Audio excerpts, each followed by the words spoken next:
দেখে কি নাক ছিটকাচ্ছে? অনেকে আবার এই খাবার পছন্দই করো না, অনেকে আবার খুব পছন্দ করে, কিন্তু একঘেয়েমি রান্না করতে করতে নাজেহাল অবস্থা।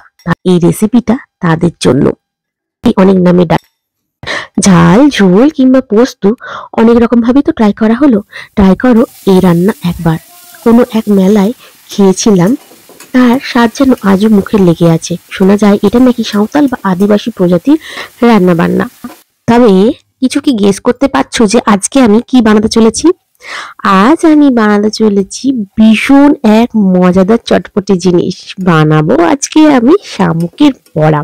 তার আগে কিন্তু বলে দিই এক মজাদার কথা, কাঁচা অবস্থায় যদি রান্না করতে যাও না, বড়া কিন্তু একদম টেস্টলেস হয়ে যাবে। আর এই বেসনের সাথে দিতে হবে অল্প পরিমাণ পোস্ত। পোস্ত দিলে কেল্লা ফতে, টেস্ট বেড়ে যাবে 3 থেকে 4 গুণ।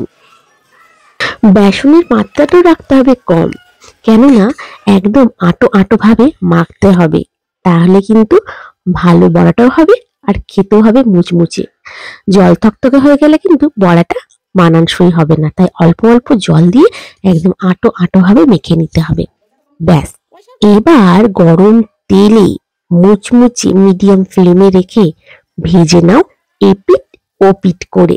আমি এখানে স্যালো ফ্রাই করেছি, তোমরা পারলে কি ডিপ করে ভাজতে পারো। তাই তো আজকে বানিয়েছি শামুকের বড়া, হেলদিও অ্যান্ড টেস্টিও। যাদের চোখের জ্যোতি কম কিংবা চোখের জ্যোতি যারা বাড়াতে চাও, তারা অবশ্যই শামুক একদম খাবে খাবে। আর যারা একদম নাক কুচকাও এই শামুক খেতে, তারা তো আগে খাবে এই শামুকের বড়াটা। দুপুরের ভাত কিংবা সকালের নাস্তা পানি কিংবা বিকেলের মুড়ি, রাত্রে রুটির সাথেও জমে যাবে কিন্তু এই শামুকের মুচমুচে ভাজা।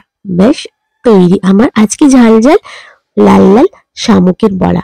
তোমরাও আর দেরি না করে বানিয়ে ফেলো এই রেসিপিটা, আর জানিও কমেন্ট করে কেমন লাগলো। আজকের মতো বিদায় জানালাম।